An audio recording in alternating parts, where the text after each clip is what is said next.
Hi friends, welcome to Shobana Dinesh kitchen. வாழ்க வளமுடன். இன்னைக்கு நம்ம செய்ய போறது பருப்பு பாயாசம், கடலை பருப்பு பாயாசம். அது எப்படி செய்யலாம்னு வீடியோக்குள்ள பாக்குறதுக்கு முன்னாடி என்னோட வீடியோவை நீங்க ஃபர்ஸ்ட் டைம் பாக்குறதா இருந்தா சப்ஸ்கிரைப் பண்ணுங்க ப்ளீஸ். அப்புறம் இந்த வீடியோ பிடிச்சிருந்ததுன்னா லைக் பண்ணுங்க, உங்க ஃப்ரெண்ட்ஸ் அண்ட் ரிலேட்டிவ்ஸ்க்கு ஷேர் பண்ணுங்க. வாழ்க வளமுடன். வீடியோக்குள்ள போலாம். ஃப்ரெண்ட்ஸ், நம்ம இன்னைக்கு கடலைப்பருப்பு பாயாசம் பண்ண போறோம். அதுக்கு நான் கடலைப்பருப்பை 1/4 கப்பு கடலைப்பருப்பை வேக வச்சு எடுத்து வச்சிருக்கேன். கூட 2 ஸ்பூன் ஜவ்வரிசி சேர்த்துக்கணும், அப்பதான் அது கொஞ்சம் நல்லா இருக்கும்ன்றதுக்காக நான் சேர்ப்பேன். 2 ஸ்பூன் ஜவ்வரிசி சேர்த்திருக்கேன். வெல்லம் எடுத்து அதை மெல்ட் பண்ணி வடிகட்டி வச்சிருக்கேன். அதுக்கப்புறம் தேங்காய். இப்ப பேன்ல நெய் ஊத்திக்கலாம். பேன்ல நெய் போட்டாச்சு. இதுல முந்திரி பருப்பை வறுத்துக்கலாம். அதுக்கடுத்து நான்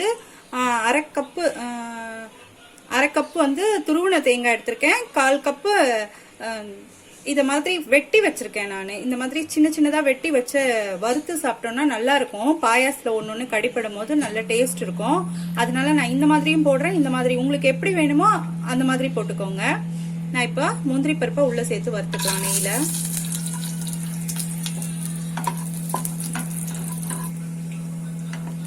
இது நல்லா கலர் ஆயிடுச்சு, நல்லா வறுபட்டுருச்சு நெய்ல. இப்ப நம்ம வெட்டி வச்சிருக்க தேங்காவையும் இதுல நல்லா ஃப்ரை பண்ணிக்கலாம். நெய்ல வறுக்கும் போது நல்ல வாசனை வரும். நிறைய பேர் இது திராட்சை தான் போடுவாங்க. என் குழந்தைங்களுக்கு அந்த திராட்சை பிடிக்காதுன்றதுனால, நான் உலர்ந்த திராட்சை பிடிக்காதுன்றதுனால நான் சேர்க்கல. நீங்க வேணும்னா அது சேர்த்துக்கலாம், அது நல்லா தான் இருக்கும். அது இது நல்லா வதங்கிட்டதுக்கு அப்புறம் நம்ம இந்த துருவன தேங்காவையும் சேர்த்துக்கலாம். நெய்ல வறுத்தா நல்ல வாசனை இருக்கும், அதுக்காக தான் வறுக்கிறோம். இதையும் நல்லா வறுத்துக்கலாம்.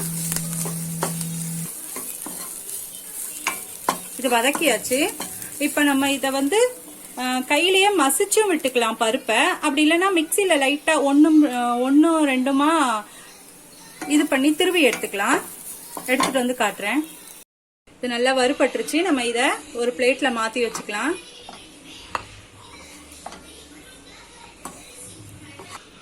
பருப்பை ஒன்றும் பாதியமா நான் மத்து வச்சு கடைஞ்சிருக்கேன். இப்போ இதுக்குள்ள சேர்த்துக்கலாம். அதே பேன்ல சேர்த்து கொஞ்சம் இது வேக வச்ச தண்ணி இருந்தா அதையும் ஊத்திக்கலாம். நம்ம அந்த மாதிரி செய்துட்டு அதுக்கப்புறம் கொஞ்சம் கொதி வந்தோன்னா வெல்லம் போடலாம். அப்படி நீங்க உங்களால மத்துல கடைய முடியலன்னா கூட மிக்சியில 1-2 இந்த மாதிரி மிக்சியில ஒரு சுத்தி எடுத்துக்கலாம். இதை இதுக்குள்ள அதே பேன்ல சேர்த்துக்கலாம். அந்த பருப்பு வேக வச்ச தண்ணியும் இது கூட ஆட் பண்ணிக்கலாம். பருப்பு வேக வச்ச தண்ணியும் இதுல ஆட் பண்ணிக்கலாம். இது நல்லா கொதி வரட்டும்.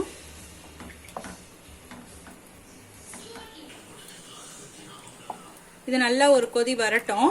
அதுக்கு முன்னாடி நம்ம இதுல ஏலக்காய் தூள் கொஞ்சம் சேர்த்துக்கலாம். 1/2 ஸ்பூன், 1/4 ஸ்பூன் சேர்த்துக்கிட்டா கூட போதும்.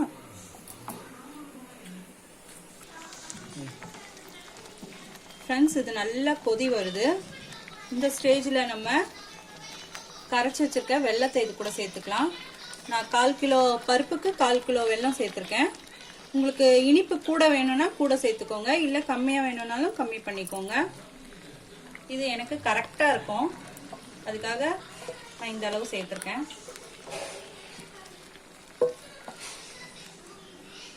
பருப்பு ஏற்கனவே வெந்ததுனால ரொம்ப நேரம் ஆகாது. பருப்பு வேக வச்சு தானே நம்ம இதில் சேர்த்துருக்கோம், அதனால சீக்கிரமா ரெடி ஆயிடும். இது ஒரு வெல்லம் சேர்த்துட்டு ஒரு கொதி வந்தோடனே நம்ம இந்த முந்திரி தேங்காவையும் இதில் ஆட் பண்ணிக்கலாம்.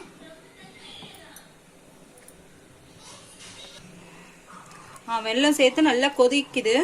இந்த ஸ்டேஜில் நம்ம வறுத்து வச்சிருக்க முந்திரி தேங்காய் இதெல்லாம் ஆட் பண்ணிடலாம். நெய்ல வறுத்தது இது உள்ள போட்டோன்னா நல்ல வாசனை வருது. இதுல தேங்காய் பால் கூட சேர்த்து செய்வாங்க சில பேரு. நான் தேங்காய் திருவி போட்டிருக்கேன், அதுவும் நல்லா இருக்கும், நல்ல டேஸ்டா இருக்கும். அவ்வளவுதான் ஃப்ரெண்ட்ஸ், நம்மளோட பருப்பு பாயாசம் ரெடி ஆயிடுச்சு. நம்ம சர்வ் பண்ணிடலாம். பாருங்க ஃப்ரெண்ட்ஸ், நம்ம சர்வ் பண்ணலாம். வாவ், இது இப்போ பார்க்கும்போது சூடாக இருக்கும்போது தண்ணியாக இருக்க மாதிரி இருக்கும். இது கொஞ்ச நேரம் ஆக ஆக இது கட்டியாயிடும், ஏன்னா பருப்பு இல்லையா. பாருங்க ஃப்ரெண்ட்ஸ், நம்மளோட பருப்பு பாயாசம் தயாராயிடுச்சு. கடலை பருப்பு பாயாசம்.